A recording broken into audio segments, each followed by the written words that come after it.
जय हिंद प्यारे साथियों। Unique study with Ajay YouTube channel पर आप सभी का बहुत बहुत स्वागत है।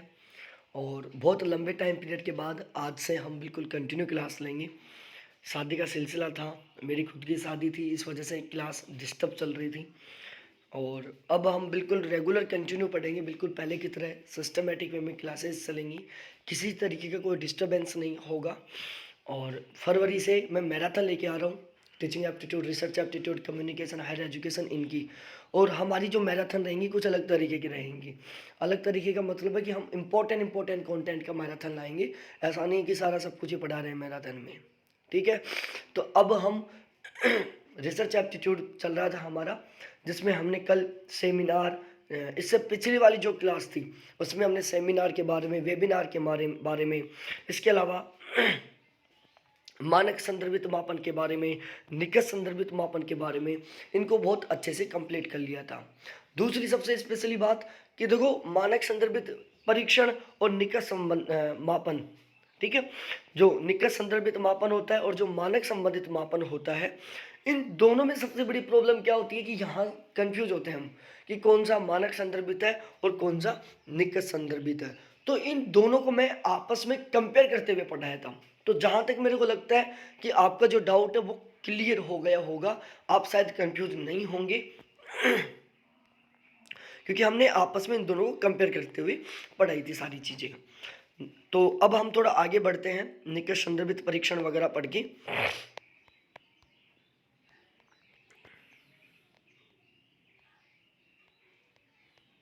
त्रुटि हमने पढ़ ली थी, अल्फा त्रुटि, बीटा त्रुटि। अल्फा त्रुटि क्या होती है, बीटा त्रुटि क्या होती है, प्रथम त्रुटि क्या होती है, द्वितीय त्रुटि क्या होती है। अब हम पढ़ेंगे साइंटिफिक मेथड, वैज्ञानिक शोध क्या होता है। देखो, किसी समस्या को, देखो सबसे पहली बात तो क्या पता होना चाहिए, रिसर्च पढ़ रहे हैं, रिसर्च एप्टीट्यूड पढ़ रहे हैं, यहाँ पर रिसर्च हो रहा है। और कोई भी रिसर्च कब कंप्लीट होगा, जब आप उसको एक सिस्टमेटिक और साइंटिफिक तरीके से काम को करोगे, ठीक है। किसी भी काम को यदि आप एक सिस्टमेटिक वे से और एक साइंटिफिक तरीके से करते हो तो आप रिसर्च करोगे, ठीक है। तो ध्यान रखना, रिसर्च एप्टीट्यूड की सबसे स्पेशल बात यह है कि यहाँ पर जितना भी काम होता है सारा का सारा एक सिस्टमेटिक तरीके से होता है और एक किससे होता है, साइंटिफिक तरीके से होता है। अब हम पढ़ रहे हैं साइंटिफिक रिसर्च। तो साइंटिफिक रिसर्च, वैज्ञानिक शोध। अब जो वैज्ञानिक रिसर्च करते हैं, वैज्ञानिक रिसर्च करते हैं तो उसमें क्या करते हैं, वो जो भी काम करते हैं, जो भी रिसर्च करते हैं, उसको बहुत ही सिस्टमेटिक तरीके से करते हैं, उसको बहुत ही एक वैज्ञानिक तरीके से करते हैं। सपोज डेट आप कोई साइंटिफिक रिसर्च कर रहे हो, आप कोई रिसर्च कर रहे हो, ठीक है, और आपका रिसर्च करने का ये तरीका था और आपने उस तरीके को थोड़ा सा बदल दिया, सपोज डेट इस तरीके से थोड़ा सा बदल दिया, तो रिसर्च का जो रिजल्ट है वो कुछ और ही हो जाएगा, ठीक है ना। सपोज डेट कहीं पर 5 डाटा की जरूरत है, 5 डाटाओं की जरूरत है, कोई रिसर्च करे उसमें 5 डाटाओं की जरूरत है और उसमें आपने एक डाटा गलत ले लिया, तो आपका जो रिजल्ट है ओवरऑल वो कुछ और ही बन जाएगा। आप कोई केमिकल बना रहे हो, ठीक है, और उस केमिकल में आपने एक नया केमिकल डाल दिया थोड़ा सा, तो जो रिजल्ट वो कुछ और ही निकलेगा। तो साइंटिफिक रिसर्च में सबसे मेनली बात होती है सिस्टमेटिक वे की और साइंटिफिक मेथड की। तो किसी समस्या को क्रमबद्ध और वस्तुनिष्ठ ढंग से सुलझाने का प्रयास ही वैज्ञानिक शोध कहलाता है। वस्तुनिष्ठ का मतलब क्या होता है, ऑब्जेक्टिव टाइप से, मतलब आप जो रिसर्च कर रहे हो आपका कंप्लीटली उसी के ऊपर फोकस होना चाहिए, आप उसी को बिल्कुल पूरा डेडिकेट करके रिसर्च करें। किसी नियंत्रित परीक्षण का क्रमबद्ध एवं वस्तुनिष्ठ अभिलेख एवं विश्लेषण, जिनके आधार पर सामान्यीकरण, नियम या सिद्धांत विकसित किए जाते हैं। देखो, किसी नियंत्रित परीक्षण का क्रमबद्ध एवं व्यवस्थित वस्तुनिष्ठ अभिलेख एवं विश्लेषण, जिनके आधार पर सामान्यीकरण, नियम या सिद्धांत विकसित किए जाते हैं। अब हम थोड़ा आगे बात करते हैं। देखो, साइंटिफिक रिसर्च मेथड में आप केवल इतना याद कर लो कि साइंटिफिक रिसर्च मेथड में हम किसी भी समस्या को सुलझाने के लिए एक व्यवस्थित, वस्तुनिष्ठ और वैज्ञानिक तरीके को अपनाते हैं। यदि किसी रिसर्च में वैज्ञानिक, क्रमबद्ध, सिस्टमेटिक और वस्तुनिष्ठ तरीके को अपनाया जा रहा है तो वहाँ पर साइंटिफिक रिसर्च हो रहा है। अब हम बात करते हैं अब हम पढ़ते हैं वैज्ञानिक शोध विधि की विशेषताएं। सबसे पहले इसमें चर और प्रविधियां सुपरिभाषित होती हैं। देखो, जो साइंटिफिक रिसर्च मेथड होता है, इसके अंदर जो चर होते हैं वो क्या होते हैं? अरे यार,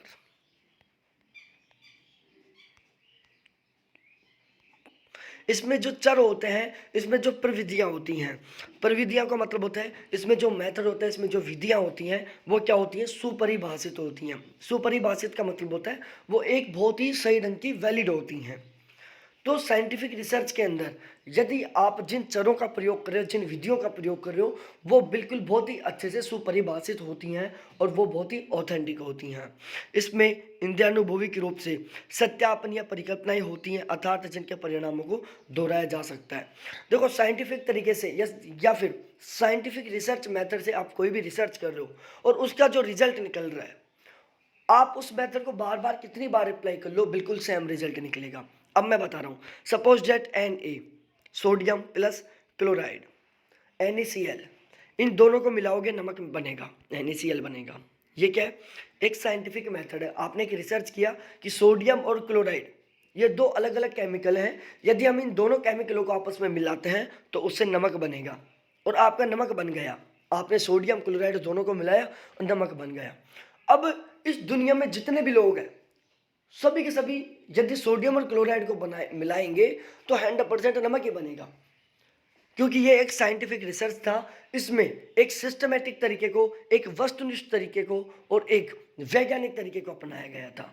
तो सबसे स्पेशली ध्यान रखना, यदि आप कोई रिसर्च सिस्टमेटिक तरीके से कर रहे हो, सिस्टमेटिक मेथड से कर रहे हो, तो उस रिसर्च को आप कितनी भी बार क्यों ना रिपीट करें, रिजल्ट 100% बिल्कुल सेम ही आएगा।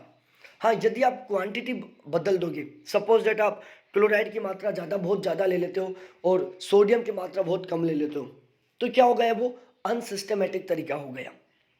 फिर सिस्टमेटिक तरीका नहीं रहा ना, तो फिर आप सिस्टमेटिक या साइंटिफिक रिसर्च कह ही नहीं सकते उसको। अब हम थोड़ा आगे बात करते हैं।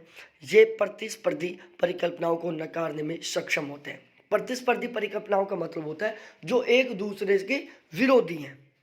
तो साइंटिफिक रिसर्च के द्वारा एक दूसरे के जो विरोधी परिकल्पनाएं हैं उनको सत्य साबित करने या उनको असत्य साबित करने में बहुत ज़्यादा हेल्प करता है। सपोज डेट दो अलग अलग भ्रम फैले हुए हैं, ठीक है, और दो अलग अलग विरोधी बातें हो रही हैं, तो हम क्या करते हैं कि चलो कोई ना, हम एक्सपेरिमेंट करके देख लेते हैं होता क्या है, अब भी पता चल जाएगा।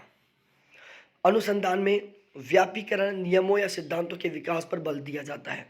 जो रिसर्च होता है, जो साइंटिफिक रिसर्च होता है, इसमें व्यापीकरण नियमों या सिद्धांतों के विकास पर बल दिया जाता है। वैज्ञानिक अनुसंधान वस्तुनिष्ठ एवं तर्कसंगत होता है। परिकल्पना को सिद्ध करने के स्थान पर उसके परीक्षण पर बल दिया जाता है। जो वैज्ञानिक अनुसंधान होता है, जो साइंटिफिक रिसर्च होता है, यह वस्तुनिष्ठ होता है और लॉजिकल होता है।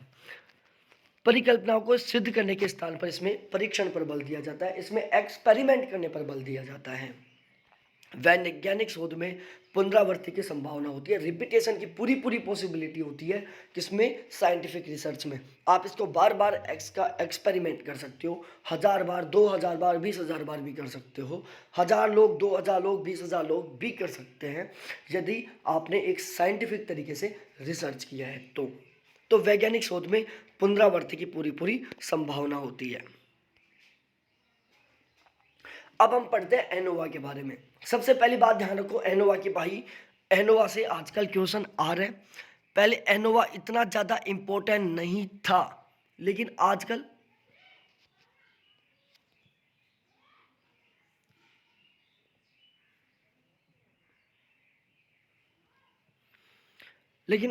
इन्हीं टॉपिकों से क्वेश्चन बनने लगे, पेपर थोड़ा डिफिकल्ट आने लगा। इस वजह से एक बार तो एनोवा की फुल फॉर्म ही पूछ लिया था पेपर में। एनोवा बराबर, तो एनालिसिस ऑफ वेरिएंस एनोवा का फुल फॉर्म होता है, आपको पता होना चाहिए। एनोवा का फुल फॉर्म क्या है? Analysis of variance. एक सांख्यिकी परीक्षण है जो किसी विशेष माप पर साधनों के बीच महत्वपूर्ण अंतर की तलाश करता है। एनोवा क्या काम करता है? एनोवा है जो विशेष माप पर साधनों के जो बीच में जो महत्वपूर्ण अंतर है उसकी तलाश करता है। जो एनोवा होता है, एनालिसिस ऑफ वेरिएंस होता है, वो क्या काम करता है? डिफरेंस को ढूंढने की कोशिश करता है। जो चर हैं उनके बीच में क्या अंतर है, जो साधन है उनके बीच में क्या अंतर है, जो मेथड है उनके बीच में क्या अंतर है। तो अंतर को ढूंढने का काम कौन करता है, एनोवा करता है। मान लो कि आप किसी समुदाय में एथलीटों के शिक्षा स्तर का अध्ययन करने में रुचि रखते हैं, इसलिए आप विभिन्न टीमों के लोगों का सर्वेक्षण करते हैं। हालांकि आपको आश्चर्य होने लगता है कि क्या विभिन्न टीमों के बीच शिक्षा का स्तर अलग है। आप यह निर्धारित करने के लिए एनोवा का उपयोग कर सकते हैं। अब एनोवा कैसे काम आ सकता है। सपोज डेट भारत की टीम है, ठीक है, इंडिया की क्रिकेट टीम है, और आप चाहते हो कि जो इंडियन क्रिकेट टीम के जितने भी प्लेयर्स हैं, जितने भी खिलाड़ी हैं, उनका मैं शिक्षा का देखूं कि इनकी एजुकेशन के बीच में कितना अंतर है। आपने सभी के सभी क्रिकेटरों को बुलाया, उनसे पूछा कि भाई तुमने क्या क्या पढ़ाई कर रखी है, तुमने कहाँ तक पढ़ाई कर रखी है। आपको पता चला कि एक प्लेयर तो बीटेक कर रखा है, एक एमबीबीएस कर रखा है, एक ने 10th तक ही पढ़ा है, एक ने 8th तक ही पढ़ा है, एक ने पढ़ा ही नहीं। तो इसको देखकर आप आश्चर्यचकित हो गए कि भाई साहब बंदे ने कुछ नहीं पढ़ा, लेकिन आज कितना पॉपुलर हो चुका है ये। ओ ये एमबीबीएस करके क्रिकेट में घुस गए, ओ ये बीटेक करके क्रिकेट में घुस गए। आपको इस तरीके के सरप्राइज मिलेंगे। आपको उन कैंडिडेटों के बीच में अंतर देखने को मिलेगा कि एक साइड तो एमबीबीएस किया हुआ कैंडिडेट है, दूसरी साइड केवल 8वीं पास कैंडिडेट है, ठीक है। तो इस तरीके का अंतर, सपोज दैट आप अपने गांव के एजुकेशन सिस्टम में अंतर देखना चाहते हो। आपके गांव में पता चलेगा कि यार वो दादाजी 1980 में इन्होंने ग्रेजुएशन कर लिया था, और ये भाई अभी 10वीं में पढ़ाई करके छोड़ दिया। भाई आप अपने गांव का एजुकेशन सिस्टम में अंतर देखना चाहते हो, ठीक है। आपको पता चला कि एक 62 साल के अंकल जी ग्रेजुएशन कर रखे हैं, एक 65 साल के अंकल जी पोस्ट ग्रेजुएशन कर रखे हैं, एक 18 साल का कैंडिडेट पढ़ाई छोड़ दिया, एक 14 साल का कैंडिडेट पढ़ाई छोड़ दिया। आपको अंतर देखने को मिला। भाई 65 साल के दादाजी ने पोस्ट ग्रेजुएट कर रखी है, 62 साल के दादाजी ने ग्रेजुएशन कर रखी है, दूसरी साइड 18 साल और 14 साल के भैया ने पढ़ाई छोड़ रखी है। ये अंतर देखो, इस अंतर को देखकर आपको सरप्राइज होगा। यार 65 साल की उम्र में आपने उस जमाने में पोस्ट ग्रेजुएशन कर ली, 62 साल की उम्र ग्रेजुएशन आपने उस जमाने में ग्रेजुएशन कर ली, और ये भाई साहब आज ही पढ़ाई छोड़ दी। आपको अंतर देखने को मिल रहा है, और इस अंतर को देखकर आप क्या हो रहे हो, सरप्राइज हो रहे हो, आप आश्चर्यचकित हो रहे हो कि यार ये देखो कितना बड़ा अंतर है, कैसे अंतर है ये। और इस अंतर को ढूंढने के लिए क्या किया जाता है, एनोवा किया जाता है, एनालिसिस ऑफ वेरिएंस किया जाता है। आप यह निर्धारित करने के लिए एनोवा का उपयोग कर सकते हैं कि सॉफ्टबॉल टीम बनाम रग्बी टीम बनाम अल्टीमेट फिब्रिज टीम के बीच औसत शिक्षा स्तर अलग है या नहीं है। मतलब एनोवा के द्वारा आप किसी भी दो वेरिएबल्स के बीच में अंतर ढूंढने की पूरी कोशिश कर सकते हो। वो अंतर कैसे भी हो सकते हैं। सपोज दैट आप मेरे को मैं फिर से छोटा सा एग्जाम्पल समझाता हूँ, उससे आप बहुत अच्छे से समझ जाओगे एनोवा को। एनोवा क्या काम करता है। सपोज दैट आप 5 हलवाई हैं आपके इलाके के 5 हलवाई हैं, जो पांचों के पांचों हलवाई हैं वो गुलाब जामुन बनाने के लिए बहुत फेमस हैं, ठीक है। 5 हलवाई हैं, पांचों के पांचों गुलाब जामुन बनाने के लिए बहुत फेमस हैं। लोग पांचों हलवाइयों की बड़ाई करते हैं कि यार गुलाब जामुन लाओ ना, तो इन 5 के पास लेके आओ और कहीं से मत लेके आओ। आपने सोचा कि 5 फेमस हैं, इन पांचों में भी मैं अंतर देखता हूँ। आपने पांचों से 1-1 किलो गुलाब जामुन खरीद ली, उनको खाया आपने, आपको पता चला, उन हलवाइयों से बात किया, इस भाई साहब ने थोड़ा सा ज़्यादा मीठा डाल रखा था। मतलब 1 किलो गुलाब जामुन में इन्होंने सपोज दैट 200 ग्राम चीनी डाल रखी थी, इन्होंने 150 ग्राम चीनी डाल रखी थी, इन्होंने 300 ग्राम चीनी डाल रखी थी, इन्होंने 50 ग्राम चीनी डाल रखी थी, ठीक है। आपको ये अंतर देखने को मिला। भाई फेमस है, फिर भी गुलाब जामुनों में चीनी का अंतर देखो, इन्होंने 50 ग्राम में डाली, इन्होंने 300 ग्राम डाल दी। 300 ग्राम और 50 ग्राम के बीच का जो अंतर है, इसको देखकर आप सरप्राइज होंगे। आप सरप्राइज होंगे कि ये फेमस गुलाब जामुन वाले हैं, लेकिन फिर भी इनकी जो गुलाब जामुन में शुगर मिलाने की जो क्वांटिटी है, उसमें हमें अंतर देखने को मिल रहा है।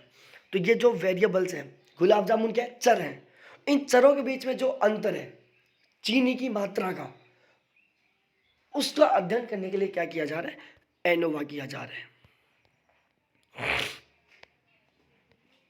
शोधकर्ता एनोवा का संचालन तब करते हैं जब वे यह निर्धारित करने में रुचि रखते हैं कि क्या दो समूह किसी विशेष माप या परीक्षण पर महत्वपूर्ण रूप से भिन्न हैं।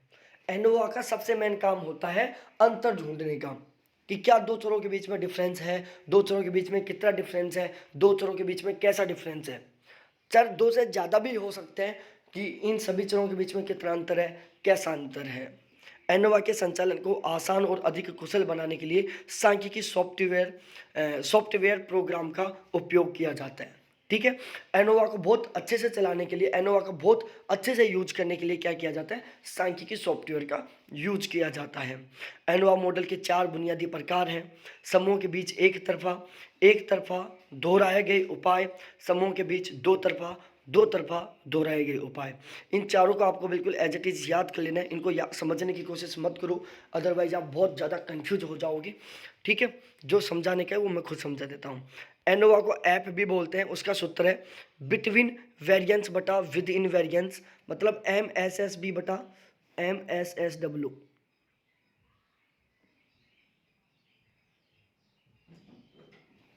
ठीक है, बी का मतलब बिटवीन है, डब्ल्यू का मतलब विद इन है, तो ये आपको पता होना चाहिए।